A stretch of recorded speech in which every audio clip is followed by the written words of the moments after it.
আসসালামু আলাইকুম, কেমন আছেন সবাই? সবাইকে নববর্ষের শুভেচ্ছা জানিয়ে শুরু করছি আজকের ভিডিওটি। অনেক একটা নতুন রেসিপি। আজকের রেসিপি হচ্ছে মাংস দিয়ে কাঁঠাল রান্না করব।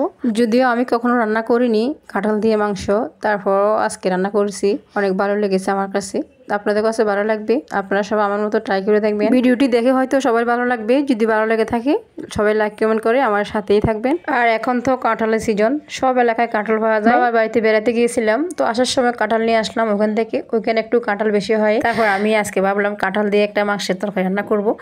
তো আমি কাঁঠালটা কেটে নিয়েছি, তারপরে কাঁঠালগুলোকে একটু হলুদ মরিচ দিয়ে সিদ্ধ করে নিয়েছি, হালকা সিদ্ধ করেছিলাম। তারপর এগুলোকে ধুয়ে নিয়েছি। এখন মাংসগুলো বেজে নিব, তাই আমি চুলে একটা ফ্রাই প্যান উঠিয়ে দিয়েছি। তারপর ওখানে তেল দিয়ে মাংসগুলোকে আগে থেকে হলুদ মরিচ মেখে রেখেছিলাম, তারপর এখন ভাজি করার জন্য ফ্রাই প্যানে দিয়ে দিয়েছি। তারপর এগুলোকে ভালোভাবে উল্টে পাল্টে বেজে নিব, একটু কড়া করে ভাজবো। মাংসগুলো ভাজা হয়ে গেল, এখন নামিয়ে নিয়েছি। তারপর আমি চুলায় একটা ফ্রাই প্যান বসিয়ে দিয়েছি। তারপর ওখানে তেল দিয়ে এবং পরিমাণ মতো পেঁয়াজ দিয়েছি।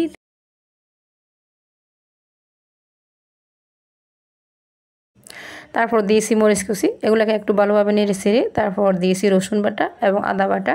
মশলাগুলো এখন তেলের ভিতর নেড়ে ছেড়ে ভেজে নিব। তারপর এখানে জিরার গুঁড়া, হলুদের গুঁড়া, মরিচের গুঁড়া সব দিয়ে এবং স্বাদ মতো লবণ, একটু পানি দিয়ে এগুলোকে ভালোভাবে কষিয়ে নিব। আর এই কাঁঠালের তরকারিতে জাল বেশি দেওয়া যায় না। এখানে অনেকটা বেশি মরিচের গুঁড়া ব্যবহার করা হয়নি, তারপরে একটু লাল দেখাচ্ছে কারণ আমাদের মরিচের গুঁড়া অনেক ভালো। এখন মশলাগুলো কষিয়ে নিয়েছি, এরপর মাংসগুলো ভেজে রেখেছিলাম ওগুলো দিয়ে দিয়েছি। তারপর মাংসগুলো দিয়ে ভালোভাবে মশলার ভিতর কষিয়ে নিব। যত বেশি কষানো হবে অত বেশি তরকারিটা অনেক মজা হবে, তাই আমি ভালোভাবে কষিয়ে নিয়েছি। এখন যে কাঁঠালগুলো সিদ্ধ করে রেখেছিলাম তারপর ওগুলো দিয়ে আবারও ভালোভাবে মশলার ভিতর কষিয়ে নিব অনেক ভালোভাবে। একটা কথা সবসময় মাথায় রাখবেন, মাছ মাংস যত বেশি কষানো হবে তত বেশি তরকারি মজা হবে, এটা সবসময় মাথায় রাখতে হবে আমাদের। তারপর আমি পানি দিয়ে দিব যতটুকু লাগে আর কি পানি। তারপর ঢাকনা দিয়ে ডেকে 5 মিনিট রান্না করব। 5 মিনিট হয়ে গেলে ঢাকনা উঠিয়ে নিয়েছি। এখন আর একটু পানি দিয়ে দিয়েছি। মাংস এবং কাঁঠাল কষিয়ে গিয়েছে, অনেকটা সিদ্ধ হয়ে গেছে। তারপর আমি এখানে একটু নেড়ে ছেড়ে আবারও কিছুক্ষণ রেখে দিয়েছিলাম। আবারও কিছুক্ষণ পর ঢাকনা উঠিয়ে নিয়ে দেখতেছি মাংসগুলো প্রায় রান্না হয়ে গেছে। মাংস দিয়ে কাঁঠাল রান্না, যারা কখনো রান্না করেন নাই তারা একবার হলো ট্রাই করে দেখবেন। তো আমার রান্নাটা এখানেই শেষ। কেমন হয়েছে রান্নাটা যদি ভালো লাগে অবশ্যই একটা কমেন্ট করে জানাবেন, ভালো লাগলে একটা শেয়ার করে দিবেন। তারপর আমি খাওয়া দাওয়া শুরু করে দিয়েছি।